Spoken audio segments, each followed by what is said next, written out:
이 노래는 레베카의 실체와 레베카의 죽음에 숨겨져 있던 비밀까지 모두 알 수 있는 노래인데요. 진짜 충격 그 자체인 것 같아요. 안녕하세요. 목소리의 모든 것 보이스 디자인입니다. 오늘도 재미있는 뮤지컬을 가지고 돌아온 뮤 알림 코너입니다.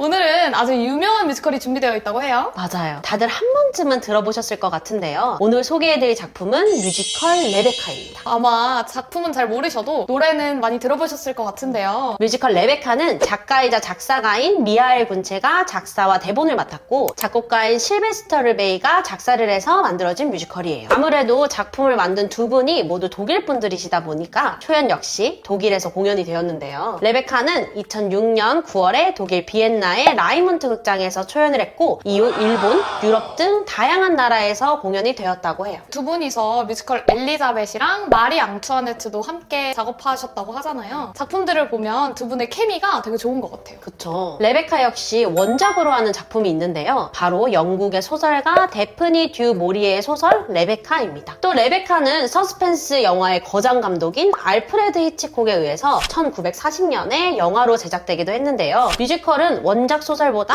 이 영화에서 더 많은 영감을 받고 만들어졌다고 해요. 그러면 이 뮤지컬을 보러 가기 전에 영화를 먼저 보는 것도 좋을 것 같은데요. 맞아요. 영화를 보고 가신다면 아무래도 극을 이해하는데 더 많은 도움이 될 것 같아요. 레베카는 1930년대 영국을 배경으로 하고 있는데 코널 지방의 매너빌리라는 저택을 중심으로 이야기가 흘러가요.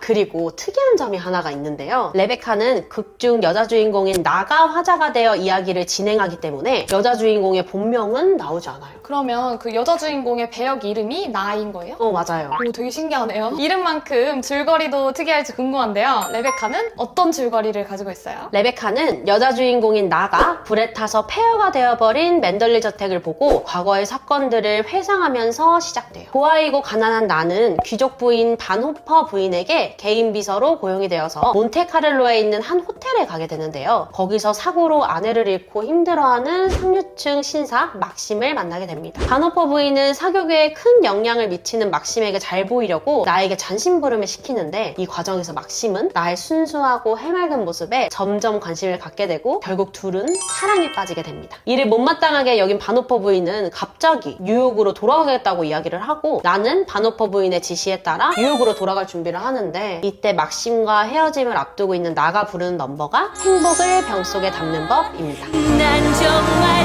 꼭 알고 싶어.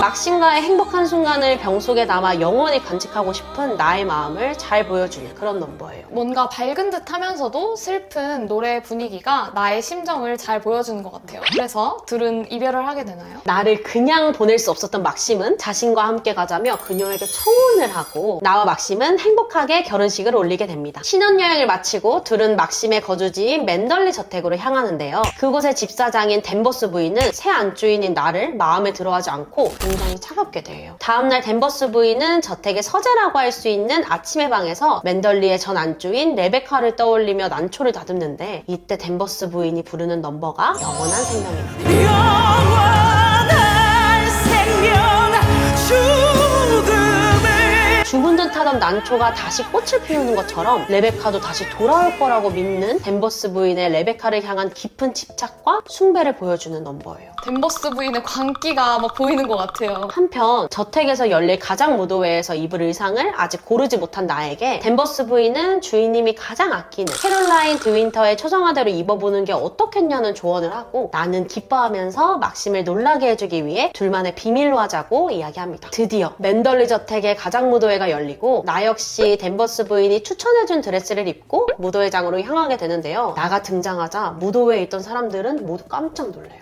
왜요? 사실 나가 입은 드레스는 작년에 레베카가 가장 무도회에서 입은 드레스였거든요. 이걸 본 막심도 크게 화를 내고 무도회는 결국 엉망으로 끝나고 말아요. 다음날 아침 무도회가 끝나고 돌아오지 않는 막심이 레베카의 방에 있을 것이라고 생각한 나는 방으로 찾아가 막심에게 용서를 구하며 레베카는 이제 진절머리 난다고 털어놓지만 방에 있던 건 막심이 아니라 댄버스 부인이었어요. 너무 소름 돋는데요? 그쵸. 댄버스 부인은 그런 나에게 너무나도 태연하게 잘 잤냐고 물어보면서 무도회의 일을 모른 척합니다. 이에 화가 난 나는 왜 자신을 미워하냐고 물어보는데요. 이때 나오는 넘버가 레베카의 대표곡이죠. 레베카 액트 2입니다.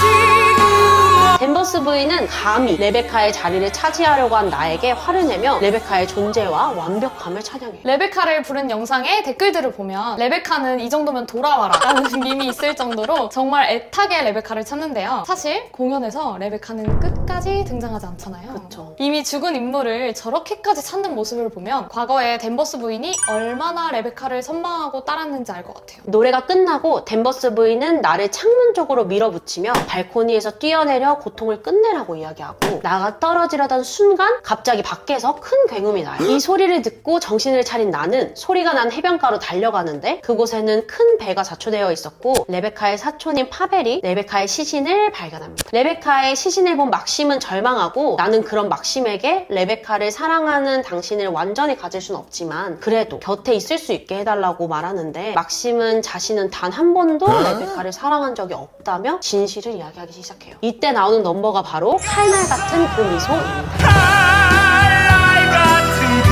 미소 내 심장을 이 노래는 레베카의 실체와 그녀와 막심의 관계 그리고 레베카의 죽음에 숨겨져 있던 비밀까지 모두 알 수 있는 마치 공연의 하이라이트 같은 노래인데요. 이때 막심이 하는 말들은 진짜 충격 그 자체인 것 같아요. 대외적으로 훌륭한 안주인이었던 레베카는 알고 보니 사촌 잭 파벨을 비롯한 수많은 남자들과 잠자리를 가지고 있었고 그런 그녀의 이중생활이 세상 밖으로 드러날 위기에 놓이자 레베카는 자신이 아이를 가졌고 넌 멍청한 아빠를 연기하라면서 막심을 막 자극하잖아요. 그 말에 머리 끝까지 화가 난 막심이 레베카를 뒤로 밀쳤는데 레베카는 결국 막심을 비웃던 미소 그대로 죽게 됩니다.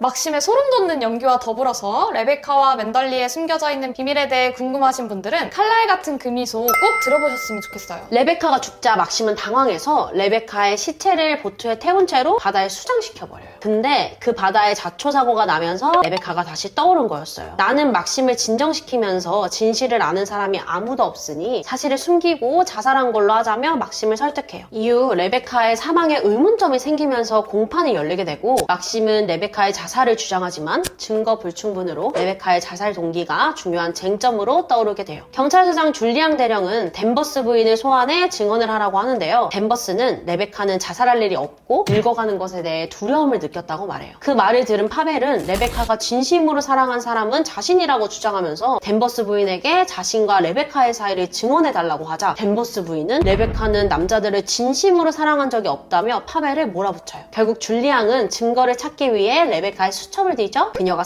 산부인과에 갔었다는 사실을 알게 됩니다. 댄버스 부인은 처음 듣는 사실이라며 당황하고 파벨은 레베카가 자신의 아이를 가졌다며 막 흥분해요. 정확한 진실을 알아보기 위해 줄리앙 대령은 나와 파벨과 함께 런던으로 떠나는데 집에서 기다리던 막심은 나의 전화를 받고 모든 진실을 알게 됩니다. 레베카는 익명으로 런던 산부인과에 방문했고 그곳에서 자궁암 말기로 손쓸 수 없는 지경까지 가버렸다는 말을 듣게 되었다는 것이었어요. 이 정황으로 인해서 레베카의 죽음은 자살로 종결되고 댄버스 부인도 이 모든 전말을 알게 됩니다. 댄버스는 자신은 레베카를 위해 모든 걸 했음에도 불구하고 레베카가 자신을 속였고 죽음조차 두려워하지 않을 것 같던 레베카가 자살한 것을 듣고 자신이 숭배하던 인물의 신념이 무너졌다는 사실에 절망해요. 레베카의 신념이 곧 자신의 신념이었을 텐데 댄버스 부인의 그 절망감이 되게 컸을 것 같아요. 한편 막심은 런던에서 돌아온 나를 마중 나오고 둘은 이제 새로운 날이 올 거라고 기뻐하면서 맨덜리 저택으로 향하는데요. 새벽 2시임에도 불구하고 저택이 화난 것을 보고 맨덜리에 무슨 일이 생겼음을 직감하고 서둘러서 집으로 달려갑니다. 도착해보니 저택은